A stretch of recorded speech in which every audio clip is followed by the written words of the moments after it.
వీక్షకులందరికీ నమస్కారం. 2025వ సంవత్సరం మే నెలలో ద్వాదశ రాశుల వారికి ఏ విధమైనటువంటి శుభాశుభ ఫలితాలు కలగబోతూ ఉన్నాయో తెలుసుకోవడానికి ముందు మే నెలలో ఉండేటువంటి ముఖ్యమైన గ్రహాల తాలూకు స్థితిగతులను గనక పరిశీలన చేస్తే మే నెల 7వ తారీఖున చాలా కాలంగా బుధుడు మీనరాశిలోనే సంచరిస్తూ ఉన్నారు. ఆయన తన యొక్క నీచక్షేత్రాన్ని వదిలిపెట్టి మేషరాశిలోకి ఆయన సంక్రమణం చేయబోతూ ఉన్నారు. అనగా 7వ తారీఖు మే బుధుడు అశ్విని నక్షత్రంలోకి మారుతారు, అంటే మేషరాశి సంచారం. అలాగే 15వ తారీఖు మే 2 సంక్రమణాలు కనబడుతూ ఉన్నాయి. ఒకటి వృషభ సంక్రమణం, అనగా రవిగ్రహం వృషభ రాశిలోకి సంచారం చేస్తారు. తర్వాత పుష్కరాలు ప్రారంభమయ్యేటువంటి రోజు. అది ఎంత గొప్ప రోజు అంటే రవి సంక్రమణ పుణ్యకాలము మరియు గురుడు సంక్రమించేటువంటి పుణ్యకాలము 15వ తారీఖు నాడు చాలా గొప్ప రోజు. ఆ రోజునే 2 గ్రహాలు మారుతూ ఉన్నాయి. గురుడు మిథున రాశిలోకి ప్రవేశిస్తున్నారు, రవి వృషభంలోకి ప్రవేశిస్తున్నారు. అలాగే మే నెల 21వ తారీఖున రాహుకేతువుల యొక్క మార్పు, అనగా కుంభరాశిలోకి రాహు యొక్క మార్పు మరియు సింహరాశిలోకి కేతు యొక్క ప్రవేశం జరగబోతూ ఉన్నది. అలాగే మాసం చివరిలో బుధుడు మరలా మేషాన్ని వదిలిపెట్టి వృషభంలోకి వెళ్ళిపోతారు. మిగతా గ్రహాలన్నీ, అనగా శనేశ్వరుడు శుక్రుడు మీనరాశి యందు ఉన్నారు. అలాగే కుజుడు కర్కాటక రాశి యందు సంచారం చేస్తూ ఉన్నారు. ఇక్కడ చూడండి, ఈ మే నెల చాలా కీలకమైనటువంటి మాసం. దీర్ఘ సంచార గ్రహాలైనటువంటి గురుడు రాహుకేతువులు ఏకకాల ముందు ఒకే నెలలో, రవి గురులు అయితే ఒకే రోజు మారుతూ ఉన్నారు. 6 రోజుల వ్యవధిలో గురు రాహుకేతువులు మారుతూ ఉన్నారు. మరి ఈ గ్రహ సంపత్తిలో మే నెల అసలు ఏ విధంగా ఉండబోతూ ఉన్నది అనేటువంటి విషయాన్ని మనం తెలుసుకుందాం. తులారాశి వారికి మే నెలలో ఏ విధమైనటువంటి ఫలితాలు ఉండబోతూ ఉన్నాయి, ముఖ్యంగా ఏ గ్రహాలని మనం చూసుకోవాలి అంటే, ఈ గురుడు ప్రత్యేకించి అష్టమంలో ఉండేటువంటి గురుని యొక్క దోషం పోతూ ఉన్నది తులారాశి వారికి. అంటే గురుడు 9వ స్థానంలోకి వెళుతూ ఉన్నారు, గురుబలం పెరుగుతోంది. ఇది అత్యంత పెద్ద కోణం. 1, 5, 9 త్రికోణ స్థానాలు, లక్ష్మీ స్థానం త్రికోణం చ అన్నారు. నవమంలోకి ఎప్పుడైతే గురుడు వెళుతూ ఉన్నారో ఆ కోణస్థానం అది లక్ష్మీప్రదంగా తులారాశి వారికి ఉంటుంది. ఇంకో విషయం ఏంటి అంటే, రాహు యొక్క మార్పు. షష్ఠ స్థానమందు ఇప్పటి వరకు యోగించినటువంటి రాహు పంచమానికి వెళుతూ ఉన్నారు. సరే, ఇది పెద్ద దోషము కాదు, అలాని పెద్ద ఇబ్బంది కాదు, కానీ మరి రాహు యొక్క అనుకూలత కొంచెం తగ్గింది కాబట్టి ఈ విషయాన్ని మనం దృష్టిలో పెట్టుకోవాలి. ఇది వ్యతిరేకత కాదు, కానీ అనుకూలించే గ్రహం కొంత వ్యతిరేకంగా ఉన్నది. అయితే షష్ఠ స్థానం ముందు శనేశ్వరుడు చాలా అనుకూలమైనటువంటి గ్రహంగా ఉన్నారు. అంటే 3 దీర్ఘ సంచార గ్రహాల్లో 2 గ్రహాలు యాక్టివ్ గా పనిచేస్తున్నాయి. కుజుని యొక్క స్థితి న్యూట్రల్ దశమ కేంద్రంలో, అలాగే బుధుడు కూడా న్యూట్రల్. బుధుడు వల్ల ఏం ప్రతికూలత లేదు, అనుకూలత లేదు. అలాగే రవి కూడా అంత న్యూట్రల్. అంటే సాధ్యమైనంత వరకు అనుకూలమైనటువంటి దీర్ఘ సంచార గ్రహాలతోటి ఈ మాసం వెళుతుంది. అనగా గురుబలం మీదనే ఆధారపడి ఉంటుంది. ప్రత్యేకించి సప్తమ స్థానంలో రవి ఉన్నారు. ఈ సప్తమంలో రవి మే 1 నుండి 15 వరకు ఉంటారు కాబట్టి ఈ సామంత జన విద్వేష దారాపీడాసుతామయం అన్నారు. అంటే కొంత ఇంట్లో వాళ్ళతోటి ఇబ్బందికరమైన పరిస్థితులు ఉంటాయి. అంటే మీరు చెప్పింది వాళ్ళు సరిగా వినకపోవడమో, అర్థం చేసుకోకపోవడమో, మీ ఆలోచనకి తగ్గట్టుగా నడవకపోవడమో, లేదా వాళ్ళకు ఉండేటువంటి ఆరోగ్య సమస్యలు మిమ్మల్ని బాధించడమో, ఏదో ఒకటి చిన్న మనస్పర్ధలు, చిన్న ఇబ్బందులు మాత్రమే కనబడుతూ ఉన్నాయి. మే 15 దగ్గర నుండి అష్టమ రవి యొక్క దోషం వస్తుంది. అది ఒకటి కించిత్ వ్యతిరేకమైనటువంటి స్థితి. అంటే 9 గ్రహాల్లో రవి ప్రతికూలంగా ఉంటారు, అది ఒకటి చిన్న సమస్య. అయితే దానివల్ల ఏం జరగదు, ప్రత్యేకించి ప్రయాణాలు ఎక్కువగా చేస్తూ ఉండడం, గమనం వ్యధ, అవి అనవసరమైనటువంటి ప్రయాణాలుగా ఉండడం, వాటి వల్ల శరీరం అలసిపోతూ ఉండడం, శారీరక శ్రమ, అలసట, నీరసము, నిస్సత్తువ ఎక్కువగా ఉంటాయి. రవి అష్టమంలో ఉన్నప్పుడు ప్రయాణాలకు దూరంగా ఉంటే దీని నుండి బయటపడిపోతారు. ప్రయాణాలు చేస్తే ఇవి ఉంటాయి, అంతే రవి వల్ల వచ్చే దోషం.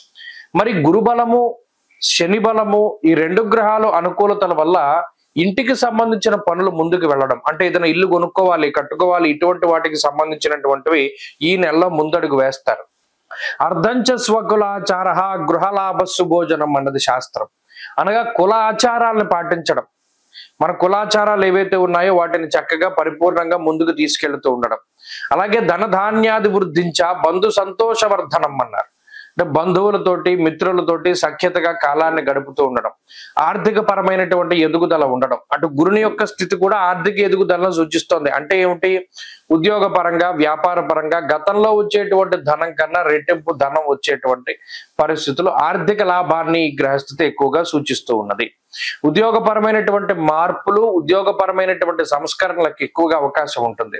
అంటే ఇప్పటి వరకు ఉద్యోగంలో ఒత్తిడి ఉన్నా, లేదా ఏదైనా నైట్ షిఫ్ట్లు చేస్తూ ఉన్నా, లేదా మనకి ఇష్టం లేనటువంటి ఉద్యోగాలు చేసి నచ్చిన ఉద్యోగం కోసం ప్రయత్నం చేస్తూ ఉంటే ఆ ఫలితాలు మనకి అంటే అటువంటివన్నీ కూడా ఫలించడం, మనకి నచ్చిన ఉద్యోగము, అసలు ఉద్యోగం లేకపోతే ఉద్యోగం రావడం, ఇటువంటివన్నీ కూడా కొంత పాజిటివ్ ఆస్పెక్ట్స్ గా చెప్పచ్చు.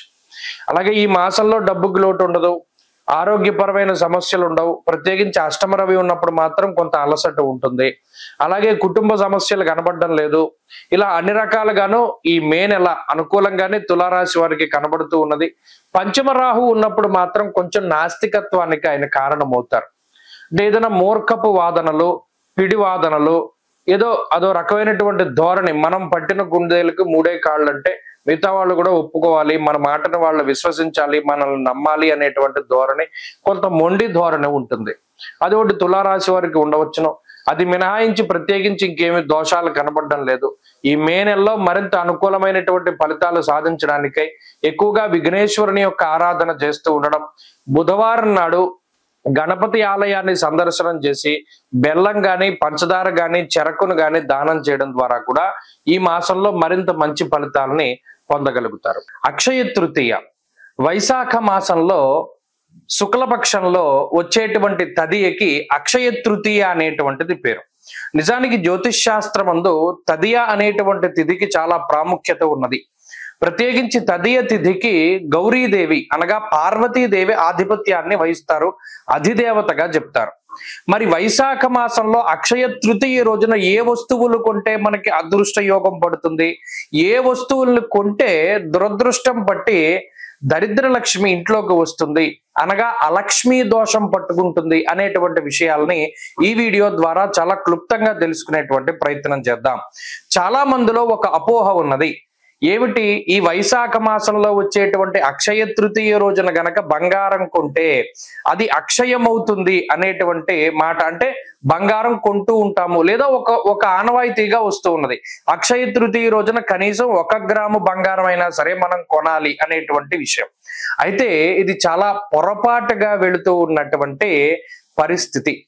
మరి ఏంటంటే నిజానికి అక్షయ తృతీయకు ఉన్నటువంటి ప్రాముఖ్యత అంటే, మీరు గమనించండి, వైశాఖ మాసంలోనే ఎండలు చాలా ఎక్కువగా ఉండడాన్ని మనం గమనించవచ్చును.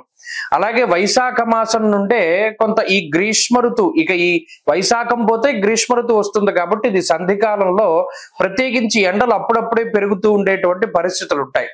అలాగే ఈ వైశాఖ శుద్ధ తృతీయ నాడే చందనోత్సవం చేస్తారు. ఎక్కడ? వరాహలక్ష్మీ నృసింహస్వామి దేవాలయం సింహాచలంలో స్వామివారికి చందనోత్సవం అంటే ఆ రోజే నిజరూప దర్శనాన్ని ఏర్పాటు చేసి మరలా చంద్రాన్ని పూస్తారు. అలాగే ఈ అక్షయ తృతీయ రోజునే పరశురాముడి యొక్క జయంతి. మహానుభావుడు 21 మార్లు భూమండల ప్రదక్షిణం చేసి అందరినీ కూడా, అంటే ఆయన తన తండ్రికి రక్తతర్పణాన్ని వదిలేడు, ఆ క్షత్రియ సంహారం చేసి, అటువంటి మహానుభావుడైనటువంటి పరశురాముని యొక్క జయంతి. అంతేకాకుండా అక్షయ తృతీయకి పురాణ గాథ కూడా ఒకటి చెప్పబడింది. ఈ పాండవులందరూ కూడా వనవాసం చేస్తూ ఉన్నప్పుడు సూర్యుడు అక్షయ పాత్రని ప్రసాదించినటువంటి రోజుగా, ద్రౌపదికి అక్షయ పాత్రని ఇచ్చినటువంటి రోజుగా కూడా ఈ రోజుని చెప్తారు. మీరు చూడండి, అక్షయ పాత్ర అంటే ఆ పాత్రలో ఏది వేసినా సరే అక్షయం అవుతూ ఉంటుంది. ఒక మెతుకు వేస్తే బోళ్ళంతా ఆహారం వస్తుంది. అలాగే ఈ అక్షయ తృతీయ రోజున చేసేటువంటి దానము అక్షయమైనటువంటి ఫలితాన్ని ఇస్తుంది. ఇక్కడ మనం గమనించాల్సిన విషయం ఏంటి అంటే, ఈ రోజు బంగారం కొనాలి, ఈ రోజు ఏమో డబ్బులు దాచుకోవాలి, ఈ రోజు బట్టలు కొనుక్కోవాలి, వీటికన్నా ఈ రోజుకు ఉండేటువంటి నిజమైన ప్రాశస్త్యం ఏమిటి అంటే, అక్షయ తృతీయ రోజు చేసేటువంటి దానము అక్షయమైనటువంటి ఫలితాన్ని ఇస్తుంది.